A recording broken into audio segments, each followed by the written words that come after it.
Over at healedbeing.com, I offer a program for those who can't figure out how to stop hurting the ones they love. That may sound like a simple thing to most people, but if you developed poor coping mechanisms in childhood, you may do behaviors you don't even realize hurt others today.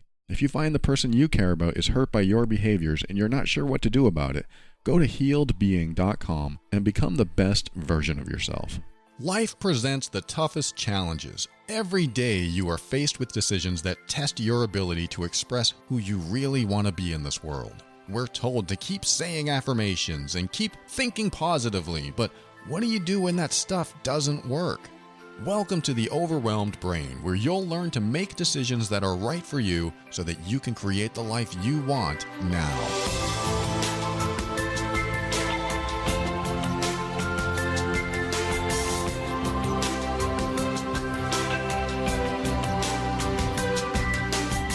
Hello, this is Paul Coliani, and I want to help you learn the skill set you need to deal with life challenges in the most emotionally intelligent way.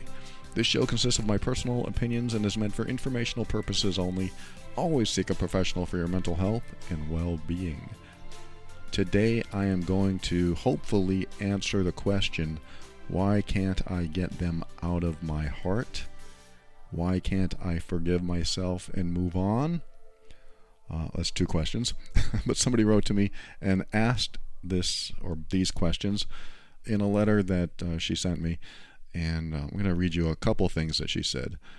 She said, ever since the beginning of our relationship, he didn't want to get married, and then I said, okay, well, I want to get married, and I thought we wanted a family, and we have a religious upbringing, and he said, okay, finally we'll get married. I think she actually threatened to break up because she wanted someone to raise a family with. So she ended up paying for the wedding and he contributed nothing.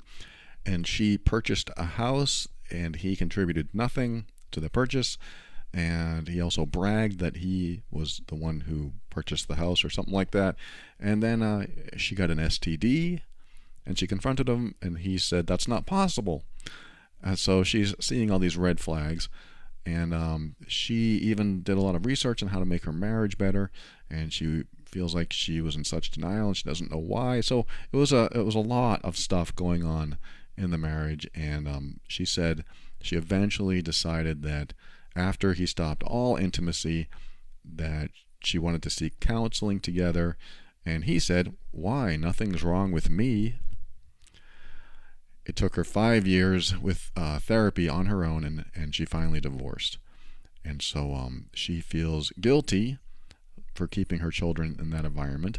And she also asks herself, why do I think that things still could have worked out? I still struggle with that, she says. She says, I never was treated with respect. He yelled at me all the time and constantly yelled at our children. They became fearful of him.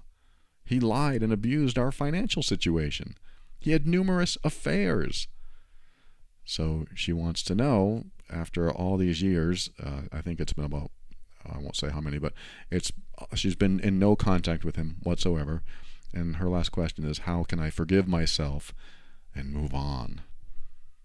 So she's stuck. She's stuck in this marriage and she's out of it. She's still stuck in it in her mind, but she's still there.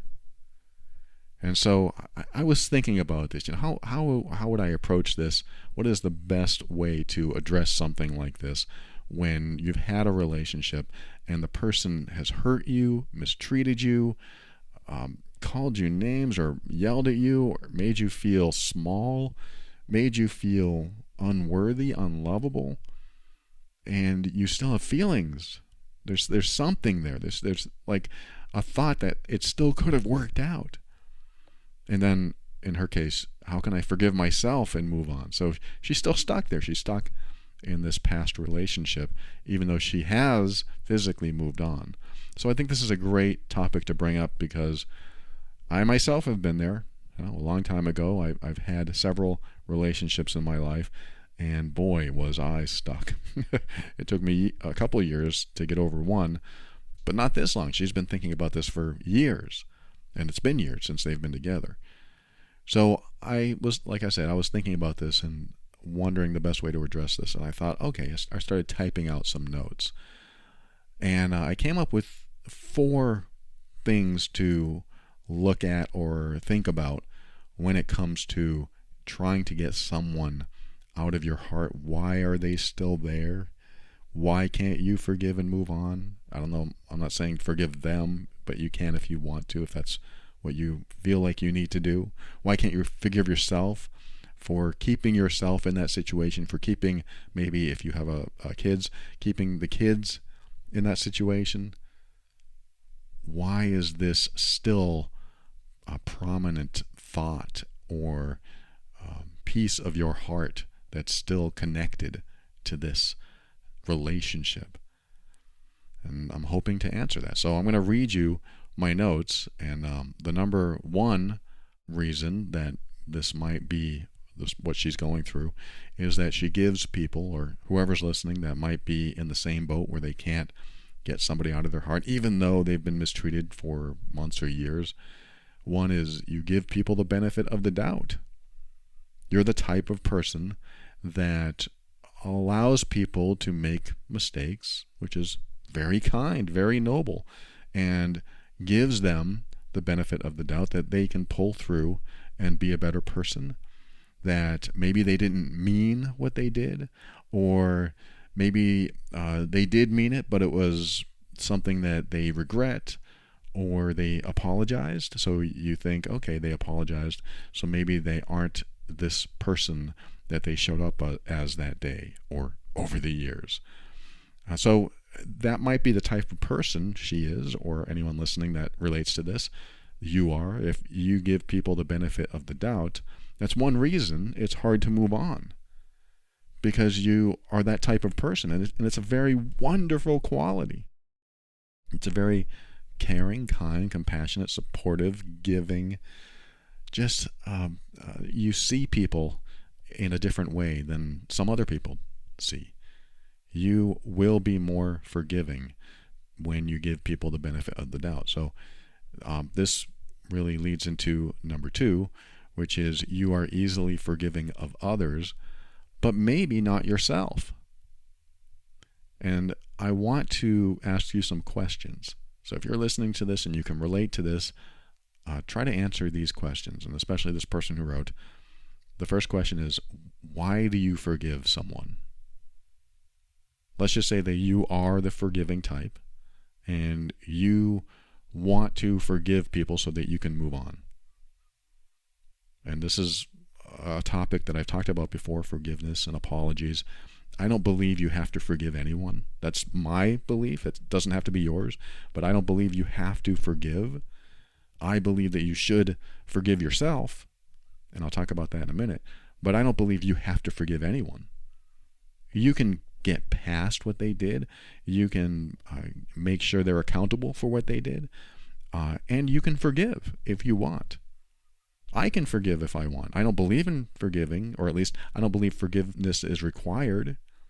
I don't believe it needs to happen in order for a relationship to continue. But that's just my personal take. But what I'm asking you is, if you are the person that really believes it's best to forgive, then that's my question. Why do you forgive someone? And you may have to pause this, because I'm going to answer you or ask you a few more. The second question is, if for this person especially, if he came back and apologized for everything and said, "I've changed, I'm a new man," would you forgive him then? Why or why not? I'm just kind of activating some of the circuits in your brain right now. So he comes back, he apologizes, and you really believe him. "I've changed, I'm a new man, I'm so sorry for everything I did." He even apologizes to you. Would you forgive him? Why or why not? The next question is, if someone else wronged you, let's just say it's not a loved one, not a family member, someone you know, a friend maybe, if they wronged you, if they mistreated you, if they hurt you, let's just say out of the blue, they don't normally do it, would you forgive them? Again, if you're the forgiving type of person, if you want to forgive someone, and why or why not? Would you forgive them for wronging you? And if wronging is not the right word, mistreating you, hurting you, would you forgive them? Why or why not? Now, the last question and I'm hoping this hits the way it should. If you wronged you, would you forgive yourself? If you mistreated yourself, would you forgive yourself? If you hurt you, would you forgive yourself? I took you down that road because I wanted to get to this point where you consider why you forgive, who you forgive, and I wanted to find out if you were included in all of this. And if not, what's the difference between forgiving them as opposed to forgiving yourself? If you know the difference, then you can work on healing something, because there might be something that needs healing there. You can work on healing something that prevents you from being able to forgive yourself. I think self-forgiveness has to come above all. I think that's the first place you need to go. But a lot of people will not go there. They'll forgive others before they forgive themselves, if they even do it, if they even forgive themselves. So this is number 2. I did 1 and 2 so far about why you may not be able to leave, why you may not be able to stop thinking about this person who hurt you, and why you might think that it could have worked out or should have worked out, and also why you may not be able to forgive yourself and move on. So that's 1 and 2. Now number 3, the number 3 reason is, at some level you believe you deserve the mistreatment. And perhaps it's because it's at least attention as opposed to no attention. This may not be you. I'm just putting this out there just in case you resonate with it. But there are people that believe that at a deeper level they deserve the mistreatment. And those that believe that feel that at least they're getting attention. So that, again, may not be you, and I apologize if that strikes you the wrong way, because that may not be you. But I wanted to put that out there just in case it was, because I don't have to say it. You don't deserve mistreatment. You don't deserve to be hurt or abused or anything like that. But if you feel at some deeper level that you deserve to be hurt or mistreated in any way, that needs to be addressed. That needs to be looked at, because that sometimes comes from a trauma bond. Like you developed a bond with somebody that hurts you. So a feeling of love comes when they're hurting you. Hence the name of my other podcast, Love and Abuse. Sometimes people equate love and abuse as very similar. If they're not being abused, they're not being loved. If that's in you, I take it out of you. I want to take it out. But I know that's not something that happens overnight. But you have to work on that. You have to think about it. You have to reflect on it. And you have to ask yourself, why would I want that for myself? It's usually old beliefs, old patterns from childhood, old coping mechanisms. And it's time to address those if that's in there. So that's number 3. There's number 4 reason that you may still have this person in your heart in some way, or you may think that things could have worked out, or you can't forgive yourself, you can't move on. And this is the most important one, and I'm going to read you what I wrote. This is where suddenly I couldn't stop writing. Let me pull it up here. Most importantly, when we open our hearts to someone, we let them into a very sacred space. This is a protected place for those that we have decided to trust more than almost anyone else, except for maybe some family. And when we let them in, we open up. We feel good inside that we can share this sacred part of us with someone else. It's a wonderful feeling, and we don't want that feeling to ever go away. If you're a kind, compassionate, caring, and supportive person, you are way more likely to keep your heart open, even to those who hurt you. And because you really love how it feels to have someone else in that sacred space with you, you attribute the good feelings to their presence in your heart. You point to them for the reason that you feel that way. And for this person, in a way, he was the reason you opened up and felt all those things. The challenge, however, for the kind, caring, empathetic, and loving person I believe you to be is that when he hurt you over and over again, you held on to your original perception of him that allowed you to open your heart that much in the first place. That part of him still exists in there somewhere. However, what you didn't factor into your memory was that in many ways you were conned into believing things that weren't true. He may have loved you at one time, but he also hurt you. He may have been faithful, and then he wasn't. He may have been generous and caring, and then he turned on you. Just because someone is who they are at the beginning doesn't define them for the rest of the time you're together. In fact, who they are is who they show up as today. Today is the only day that matters. If they mistreat you today, that's who they are. If they apologize for that mistreatment, that is also who they are. If someone hurts you today and tomorrow, that's who they are. Someone who can't only hurt you once, but keep hurting you. When someone mistreated you or hurt you in the past, but they don't do that anymore, that's who they were. And if they treat you kindly and respectfully from now on, that's who they are. We show up as we are today. The empathetic and forgiving person gets stuck in their past perceptions of someone, not only to feel good about themselves, because forgiving someone makes them feel good that they're doing the, quote, right thing, but also to show the other person that they are forgivable. It's a gift. The caring person gives the gift of forgiveness to the person that hurt them. The gift of forgiveness should not be given to those who are still mistreating you. That has to be earned. The mistreatment, the hurting needs to stop. And forgiveness can't be earned from past behavior. It has to be earned from present behavior. If they treated you wonderfully yesterday but embarrassed you in front of good friends today, they're not the wonderful person from yesterday. They are the maybe uncaring, insulting, and belittling person they are showing up as today. So there are my 4 reasons that you may have these feelings, you may have these thoughts in your heart, in your mind, that you can't move on from.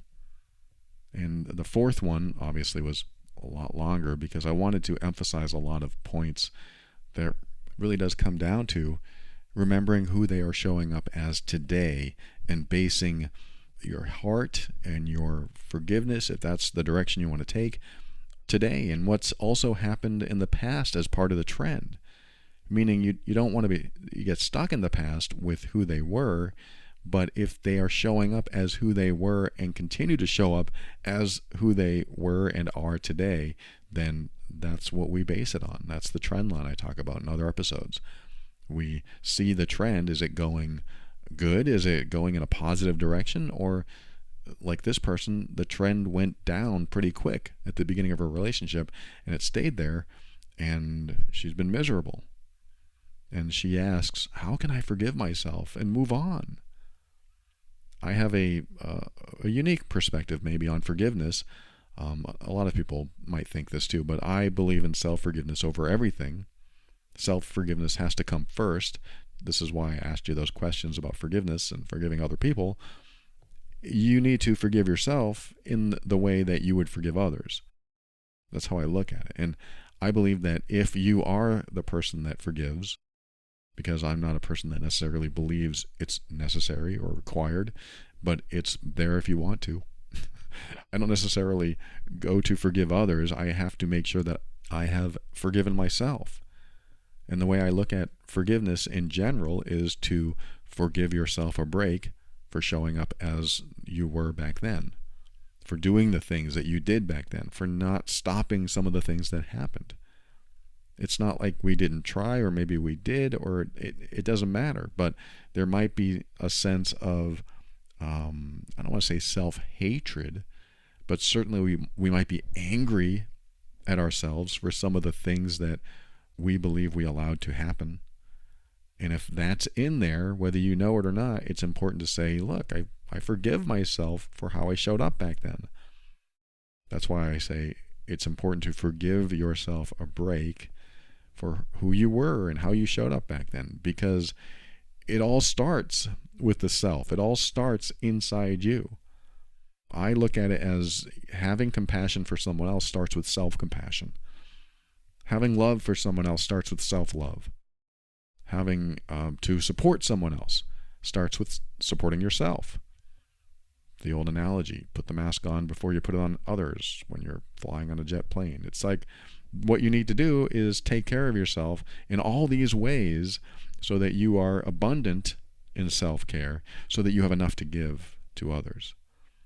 And that's not the only way to look at it, but that's how I look at it. I believe that if I am in deficit, it is very difficult to give to others when I can barely give to myself. And if I can give to others, is it the amount that I really want to give, or am I in such deficit that I can't do it? I can only give a partial amount. I never want to feel in deficit, which is why it's important, at least I believe it's important, to start with all the self stuff, self-care, self-love, self-compassion, self-forgiveness, so that you have it in you, so that you clear the path to be able to be this way or these ways to other people. That's my take on forgiveness, is it's important to forgive yourself for how you showed up back then so that you can move on. And this person who wrote, it's okay to say, look, I had some good times, I had some bad times, but I stayed in that situation way too long. I messed up, so what? I say that with all love and respect for you. I messed up, but so what? It's time to move on. That's in the past. That's who I was. That's not who I am today. I'm not going to let that happen to me again. I'm not going to let that happen to my kids again. That's who I was.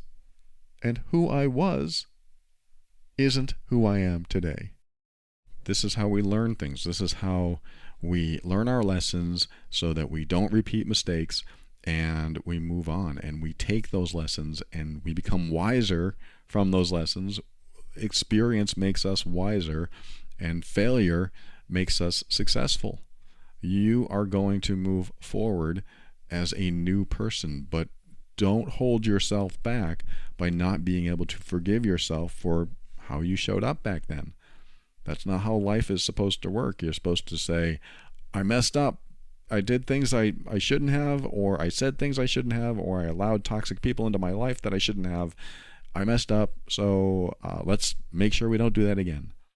This way you can move on. This way you can put all your energy, put all your attention and energy on what is in front of you today and what you can create moving forward. If you feel bad for what you put your kids through or what you put yourself through, this is where forgiveness takes place.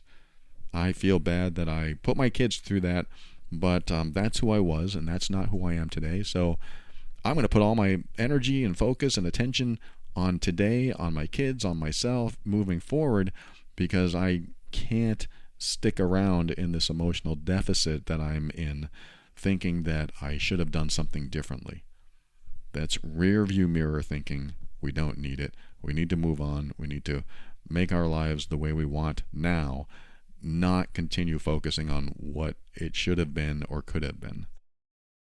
I hope this helps. I want to thank you so much for writing. The person who wrote, thank you so much for writing. I'm so sorry you went through that. It sounds like a bunch of lessons, a massive life lesson for you. But that just makes you that much wiser. There are people that don't go through these huge challenges. Some people, they may have it a little differently or a little easier or harder.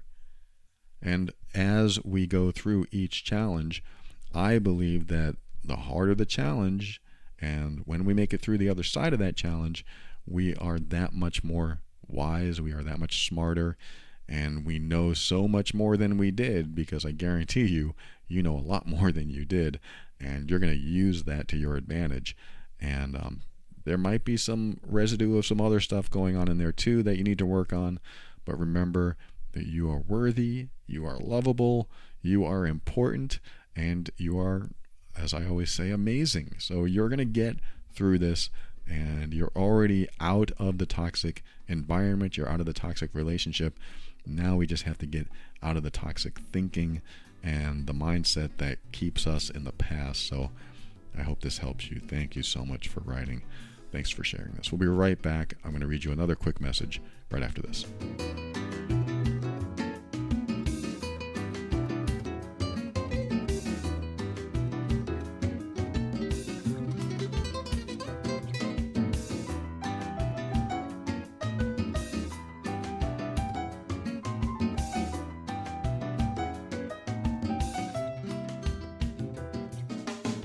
I started the Overwhelmed Brain back in 2013, the end of 2013, and ever since then, all my leisure time disappeared. All my recreational time. Well, that's not true. Not all of it, but I quickly learned the definition of burnout. I didn't burn out, but I felt it, meaning I kept going.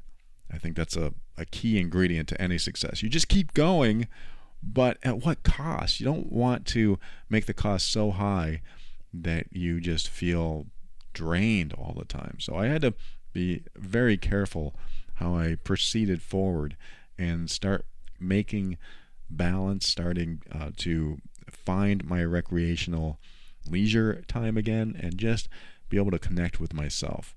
And when you can find time to connect with yourself, you'll start to feel better. And sometimes it's hard to do. Sometimes life doesn't slow down. And so I like to share that because BetterHelp is one of our sponsors today. And they are customized online therapy that offers video, phone, and even live chat sessions with your therapist. You don't have to see anyone on camera if you don't want to.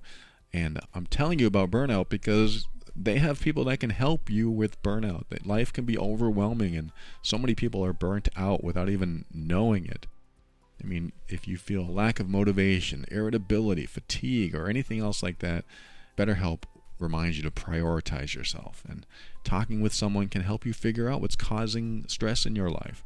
So I think talking with someone and therapy is an important part of life itself, especially when you feel like you can't get past stress or, like I was talking about, burnout.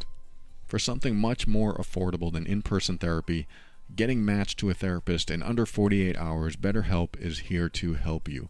You'll get 10% off your first month by heading over to betterhelp.com/brain. That's 2 words, better and help, HELP.com/brain. Talk about self-care. This is a great way to do it. And speaking of self-care, one of my primary goals every night is to get at least 7 hours of quality sleep. And I keep hearing that I need more magnesium for better sleep, but I never decided to pursue a better night's sleep until now when I found Bioptimizers. Bioptimizers knows that 75% of people don't get enough sleep, so they created what they call a magnesium breakthrough. And unfortunately, most magnesium supplements are not full spectrum. But what Bioptimizers does is include all 7 unique forms of magnesium. That's why I recommend Magnesium Breakthrough by Bioptimizers.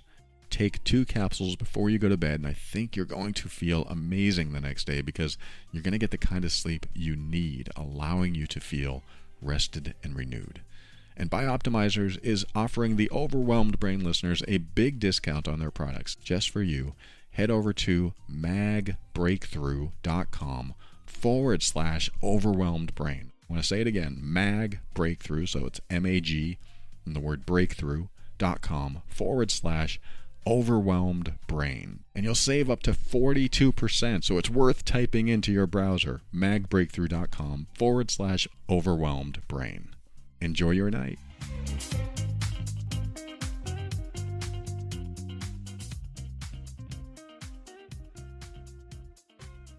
Welcome back. I'm going to read you a quick message I received regarding the episode on May 22nd, 2022, and that episode was called Will You Ever Be Good Enough? Because I want you to feel good enough, because there's a lot of people out there that might not think you're good enough, and we usually take that personally. So this person had been taking something personally, listened to that episode, and she wrote back and said, what did she say? Many years ago, I was told my boyfriend was breaking up with me because his mother had reasons why I wasn't good enough to be in their family. Up to that point, I had never been happier in my life than with him. She had a list for him, and he shared that list with me. I told him, I don't want to be with you if you're going to let your mom pick your wife. He called me back a few days later asking me to take him back. I did. I kept thinking over and over of the reasons that I was no good. Immature, irresponsible, uneducated daughter of an alcoholic and from a broken home. And it took me 18 years to realize that nothing on that list had anything to do with my character of who I was and am. She had nothing good to say about me. I'd only met her 4 times. I am not and was not any of those things except uneducated from a university, but I knew intelligence doesn't come from a degree. This has been difficult for me to get through because he never spoke up all that time. All right, thank you so much for sharing that. I want to say, first of all, good on you for saying you're going to let your mom pick your wife. No thanks. I'm out of here. Good for you, because that is so true. I think you told me his age, but I left it out for your confidentiality. But he was an adult, past 18. You should be able to make your own decisions. Some people are still kids. Men are usually still kids for another 10 years after that. Sorry, men, but I am one. Because we mature a little slower, typically, not always. Some men mature faster. But he was an adult. And if you let family pick your romantic partners, you may not get what you want, and you're going to learn that family is controlling your life. And this happens. This happens a lot. I've seen it in people that are in their 30s, 40s, 50s, and higher, where so-and-so of my family doesn't like you, and I'm on their side, so you better shape up. That's terrible. That's terrible when people are still so connected to their family that they'll allow their family to hurt those they love. If my mom said, I hate your girlfriend and I don't want to see her anymore, I'd say, Mom, I love you, but I'm not going to see you anymore because I take my girlfriend everywhere I go. And she is the love of my life. And she is a part of my life. And if you want to be in my life, you have to take the whole package. She is part of this package. And that sounds so cold. It sounds awful when I say it because I love my mom and she would never say that. But if she did, if she was this type of person and said something so toxic, put the love of my life down, my girlfriend, my partner, my life partner, if she put her down, I'd say, I guess we're not going to have a relationship with you anymore then, with my mom. And that might upset her. She will, well, don't take it so personally. Of course I'm taking it personally. My girlfriend is a part of me, and I am a part of her. So if you don't accept her, you don't accept me. So she's part of the package here. Well, family is stronger than romantic relationships. Blood is thicker than water. Well, then if that's true, then you should love me so much as your family that you support the decisions I make for myself. How about that? But you get what I'm saying. So this person wrote and said, no, if your mom's going to pick your wife, then I want an adult in this relationship. I want somebody who can think for himself. She didn't say all that, but that's what I'm thinking that she said, that she just stood up for herself and said no. But she said he called and she took him back. And I don't know if they're still together. She didn't say that. But her main point in this letter was she listened to that episode, will you ever, what is it called? Will you ever be good enough or something like that? And she said, I'm grateful for that episode. It's been difficult for me to get through because he never spoke up. And I believe he should have. I know he should have. I'm not going to dilly-dally on that point. I think he should have spoken up and said, hey, you're talking about my girlfriend here.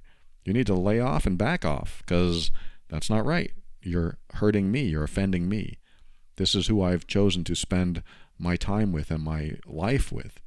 So by saying these things and giving me a list, give me a break. Here's a list for you. I'm going to limit my time with you if you feel this way because she is a part of my life. If you can't accept her, that's your problem, not mine. That's me. You may not want to say that. You may not want to talk like that if you're in a situation like this. But family is supposed to be supportive no matter what. If you don't agree with the things I'm doing, it doesn't affect love. It doesn't affect connection. It doesn't affect family time. But some people let it. It's not like this mom this guy's mom.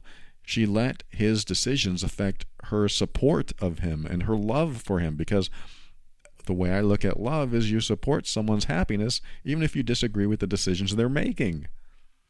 He was happy and she was happy, and then the mom comes in and says, you can't have this person in your life. She's not educated. She's immature, or whatever this person said.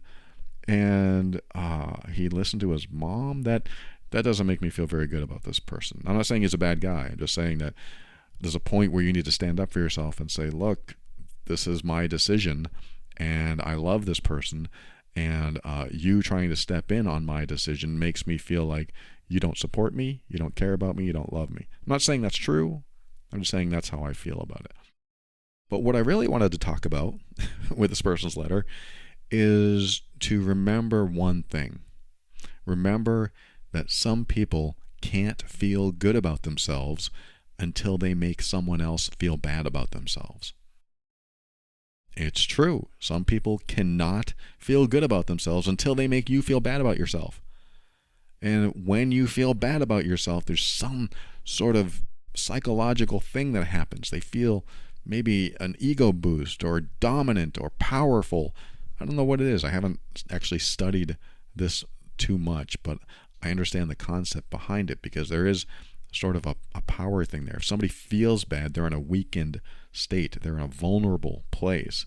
And someone who is maybe a little narcissistic, or just has a problem with self-worth, or is insecure, and they make someone else feel insecure, it's sort of like a transition, a commiserating transition where they feel the same. So the mom now feels like she made someone else feel insecure, which kind of transfers that insecurity to the other person, making the mom feel secure.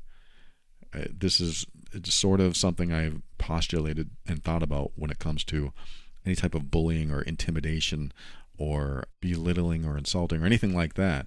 It's a bullying process where if this person feels like they are more powerful than you, then they'll feel more secure in themselves. So that's why I say some people can't feel good about themselves until they make you feel bad about yourself. And this is probably what was happening. His mom, probably feels really good to put other people down. Oh, you didn't attend a college? Oh, you don't deserve a place in this family. I'm making so many assumptions. I only have one side of this story, but this is the side that matters. This is the person who wrote to me, and this is what I believe. I believe she's right, that this mom is probably controlling her son's life, and her son, if he stood up and said, Mom, you need to butt out. Mom, you need to step back. You need to get away from me for a while and think about what you're saying, because you're hurting me. You hurt her, you hurt me. And if he'd said that, would it have changed his mom? Would it have changed her mind? Or would she be so stuck in her ways and so close-minded that she would just give up the relationship with her son too? I don't know. That could happen, and it does happen. I've seen it quite a few times. The family lets go of their own kin. They let them go because they're making decisions they don't agree with, and so they move on. I'm not saying that's necessarily bad. Sometimes it's good to let go of people when you have different values. That goes for toxic people too. Sometimes the toxic people that let you go, it's good for them to let you go so they'll stop being toxic in your life. So I don't know if that would have happened or not, but that's all I wanted to say for this person. Thank you so much for sharing this. I'm so glad that episode helped you, and I'm so glad that you aren't stuck in this thought process, or maybe you still have some thoughts about it, but it sounds like you are getting past it, just remember, she probably felt really good making you feel really bad, and that sounds like a terrible thing to do to someone. But if that was her only reason for doing it, then it says everything about her and nothing about you, because it doesn't matter. Maybe you could have been educated and you could have been everything she wanted, and she still would have found problems with you. I have a feeling that's true. I have a feeling if you were perfect, you would end up doing something that she didn't like, and then she would make you feel bad, because that's how she feels good. Thanks again for writing. I hope this helps. I appreciate your words. And thanks for listening to another episode of The Overwhelmed Brain. We'll be right back with my thank yous and my goodbyes and my closing thoughts right after this.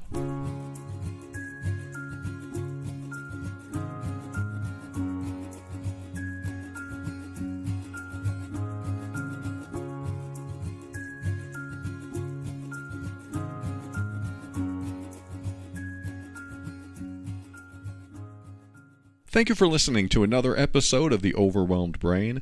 I want to thank the patrons of the week. They are Angel, Crystal, Nathan, Jamie, Holly, Monica, Brad, and Michelle. I am so grateful to see your names. Thank you so much for supporting the show. These are the financial backers of the show that like to give back, and I appreciate it. Always warms my heart to read your names. Thank you, patrons. I appreciate each and every one of you.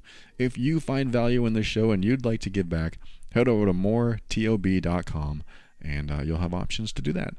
And for a show on how to deal with difficult relationships, visit loveandabuse.com. That's my other podcast. I think you'll enjoy that. And if you know you're the difficult one in the relationship, I said it at the very beginning of the show, head over to healedbeing.com, where I help people that are being hurtful to those they love stop. I provide lessons and Q&As, and I have a support group over there and everything. So healedbeing.com. And thanks to Kevin McLeod of Incompetech.com for some of the music transitions in The Overwhelmed Brain. And to close the show, I'm going to read you this quick message. She wrote, "Hi, Paul. Thank you for your podcast on apologizing, episode 460. It helped me think about my ex-husband, my mother, my father, my brother, and my sister, and helped me realize that I wish they would apologize to me for the way I have been treated. Continuing to be treated badly is a huge source of hurt and fear. I have depression and anxiety from the trauma and toxic relationships to those people and what they did to me, and still do, as I still have to parent my child with my ex-husband. Your podcast has helped me think about my healing and take care of myself, and surrounding myself with people who are loving, supportive, honest, and not toxic, in all caps, or abusive.